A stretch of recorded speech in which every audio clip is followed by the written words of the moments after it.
two of these bolts off, and also the intake line. Also remove this and remove the battery. Now we can get to this injector.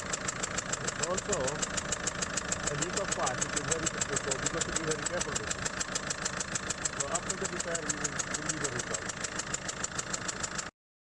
Hi guys, this is the injector. We took it out.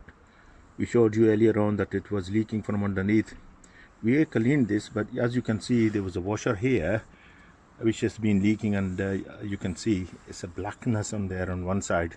This means must have been leaking from there, might be a dirt, and there was a dirt under it.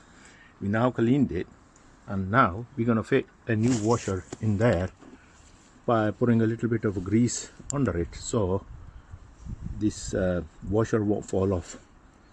So now we got the washer in here like that, and it is fit in to with this bracket here, like so.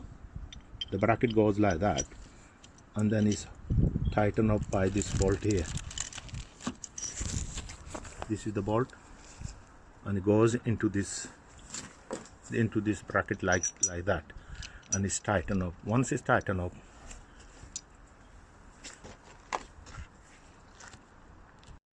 hi guys, this is a leak of pipe, yeah, that fitted on top of the injectors which we have already installed. Now this got a groove in there, and it pushes into these injectors there. They got a seal under there.